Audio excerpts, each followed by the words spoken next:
Salam sejahtera dan salam sehat semuanya. Kembali bersama saya Stefani Adelina Hartanto, peserta Latsar CPNS golongan 3 tahun 2021 BPS DMD Provinsi Kalimantan Selatan, angkatan 30 kelompok 4. Pada video kali ini saya akan membahas mengenai analisis isu efektivitas kinerja individu berdasarkan tupoksi. Yang pertama, kita harus mengangkat dulu identifikasi masalahnya. Identifikasi masalah yang saya temukan dalam lingkungan kerja saya adalah yang pertama, kurang optimalnya pencatatan dan pengisian rekam medis. Kemudian yang kedua, kurangnya kepatuhan kunjungan berulang pasien perawatan saluran akar gigi di Rumah Sakit Umum Haji Badarudin Qasim. Yang ketiga, kurang optimalnya pengadaan dan fungsi alat di Poligigi Spesialis RSUD Haji Badarudin. Analisis tapisan masalah dengan metode APKL. Metode APKL terdiri dari A adalah aktual, yang berarti isu yang sedang hangat dibicarakan. P adalah problematik, yaitu dimensi masalah yang kompleks. K adalah kelayakan yang menyangkut hajat hidup orang banyak. Dan L adalah kelayakan, yaitu masuk akal atau realistis dan relevan. Pada isu yang saya ambil ini, saya memberikan nilai kriteria APKL untuk isu yang pertama, kurang optimalnya pencatatan dan pengisian rekam medis. A, P, K, dan L-nya memenuhi.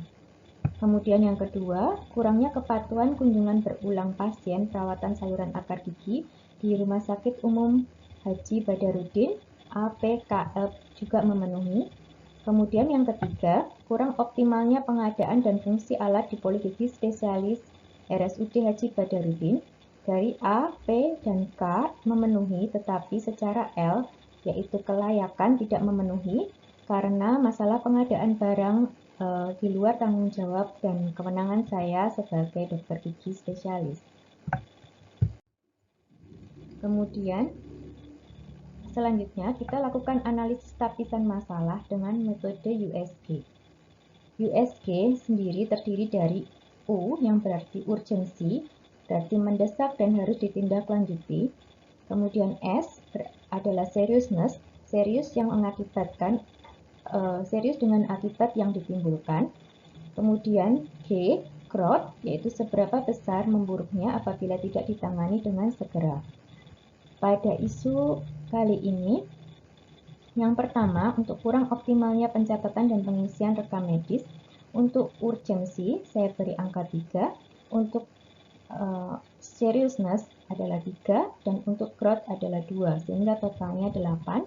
Sementara untuk isu yang kedua, yaitu kurangnya kepatuhan kunjungan berulang pasien perawatan saluran akar gigi di RSUD Haji Badarudin, urgensinya 4, seriousness-nya 4, dan growth-nya 3.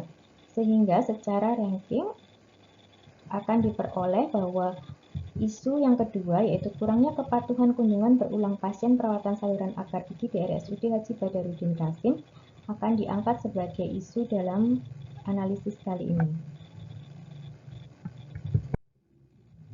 Kemudian kita akan melakukan analisis isu menggunakan Fishbone untuk mengetahui sumber penyebab dari isu tersebut. Kurangnya kepatuhan kunjungan berulang pasien perawatan saluran akar gigi di RSUD Haji Badarudin. Faktor-faktor yang dapat mempengaruhi, yang pertama, men atau orang. Yang pertama adalah kurangnya pengetahuan masyarakat atau pasien mengenai perawatan saluran akar. Kemudian yang kedua adalah persepsi pasien, yaitu pasien seringkali merasa bahwa perawatan yang sudah tidak sakit tidak perlu dilakukan kontrol berikutnya. Kemudian yang ketiga, pasien merasa tidak ada waktu untuk kunjungan berulang. Faktor yang kedua yaitu milieu atau lingkungan. Faktor lingkungan yang dapat mempengaruhi antara lain yang pertama, lamanya waktu tunggu pasien. Yang kedua, kurangnya dukungan keluarga. Yang ketiga, aksesibilitas atau jarak tempuh.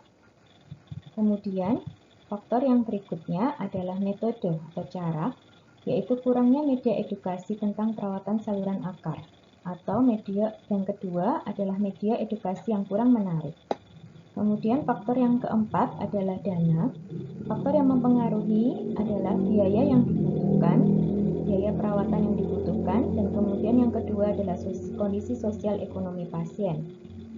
Kemudian faktor berikutnya yaitu dari segi material atau bahan, itu adalah sarana dan prasarana promosi kesehatan yang masih kurang. Selanjutnya, kita akan melakukan analisis SWOT terhadap isu yang kita angkat kali ini.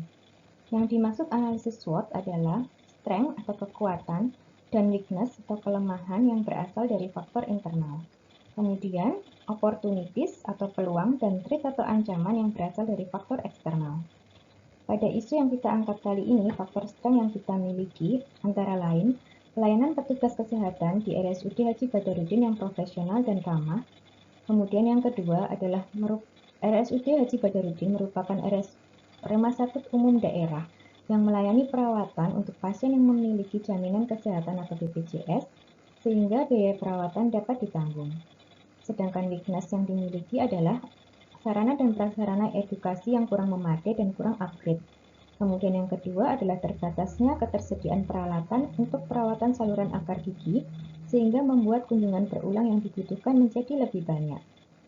Selanjutnya adalah external origin atau faktor eksternal, yaitu opportunities dan threat. Opportunities yang kita miliki pada isu ini adalah pengetahuan dan kesadaran masyarakat mengenai pentingnya kunjungan berulang pada perawatan saluran akar dapat ditingkatkan dengan edukasi yang memadai.